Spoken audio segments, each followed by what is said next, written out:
So now I'll explain how function definition works. So let's construct a function that I call an unimaginatively my function. And let's copy paste it here.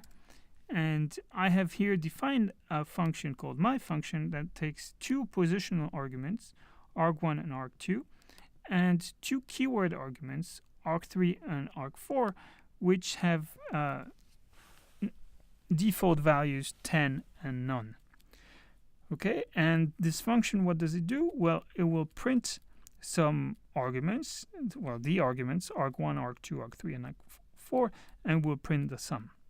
So let's see some example calls, function calls. So far I've just done a function definition. So let's see some function calls. So if I call with 1, 2, then arg1 gets assigned to 1, arg2 gets assigned to 2, arg3 still has the default value of 10, arg4 has none. So the sum will be 13. If I pass other values for the positional argument arg3 and arg4, this is reflected when I print, and this is also reflected in the sum. So if I ask for, so now I have a function, I can ask for the type, and you see that Python knows this is a function. Now, this part here was documentation for the function. Okay, so it's documentation that you can read when you're writing the code, and there's some specific format for writing that. We'll get there in a second. But it's also documentation that you can access from within the interpreter or whatever program you're using, or whatever Python version you're using if you want. And you can access it by typing the name of the function dot underscore underscore doc underscore underscore. Okay, so double underscore. So that's a function, and actually in this case it's a function that does not return a value. So implicitly it returns none. So sometimes outside of Python, if you want, outside of the Python world, this is called a procedure. Now here is a slightly different function, and this is a true function if you want, in the sense that it will return something. It returns here arg1 plus arg2. And remark that after the return, there is a print statement that will never be executed. So let's see this in action. If I assign the output of my function to 1, 2 to result, then result takes the value 3, which is the value that has been returned for the sum of 1 and 2. And note that this line has never been printed because it has never been reached. Now, function returns can also be combined with forming tuples. So for instance, if I execute this bit of code, here I'm returning 1, 2, and then I'm assigning the output of my function 3 to result. So if I print the result, I get a tuple, the tuple 1, 2. And similarly, I can directly pack and unpack the tuple. So I print result 1, result 2, I get 1, 2. Another construction of functions that is sometimes useful when you have one-liners, so very short functions, is the lambda construction. So the lambda construction, I'll go over it quickly, but here I define a new function which I called add. And what does this function do? Well, here is the definition, and the definition starts with lambda. It also always takes variable names, x, comma, y, let's say here. And what's the return value? Well, it's indicated with the column, it's x plus y. So this is really used for functions that have just one statement if you want. So here if I do add 1,000, 1,000, I get 2,000. And you can also define constant functions. So for instance here, a constant lambda 3. So this is a function that always returns 3. So I have to call this function with empty brackets. And if I do that, I get the constant 3, and then I print, and I get 3 printed.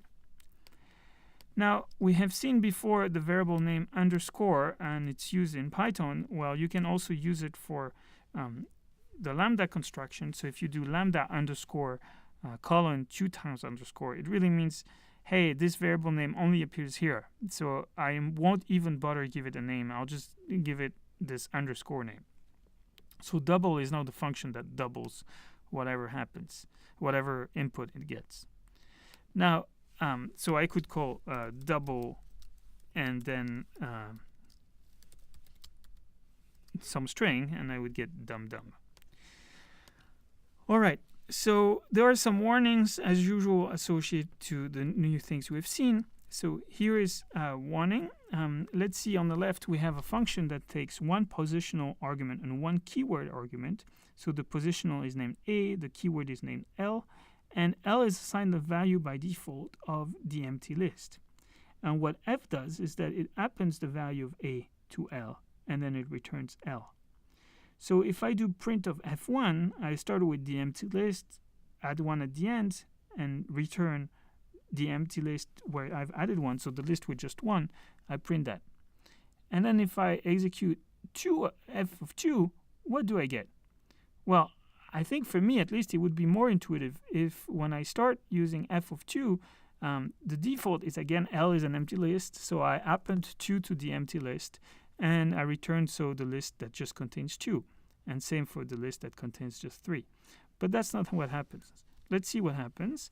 When I print f1, I get 1 as I expected, but when I print f2, I get 1, 2. When I print f3, I get 1, 2, 3. The reason is that when I define my function, the unique time that my function is defined, Python will evaluate this list, and this is now an object in memory, and it will do an assignment of L to that object in memory. So the function here will be defined in such a way that L has by default always as value that object in memory. The point is, after one execution of f, that object in memory has changed now. So we're assigning always the same object, but the object changes. And that's exactly what happens here. So here is an alternative, an alternative around this. So the way you do it is that you assign none to L, and we'll look at none in a second. But this is basically the main use case for none. And if L is none, then you create a new list and you assign L to that new list. And then you append A, you append A to L, and L might be empty or not at this stage, and you return L. So I could, for instance, do F1, F2, F3, and I get 1, 2, 3. Or I can do F5 and take L as 2, 3, 4 if I want it. And this will put in 2, 3, 4, 5. So that was a short introduction to function definitions. And now we'll look at in more detail at, for instance, how to document the functions and how to pass arguments more precisely to the function.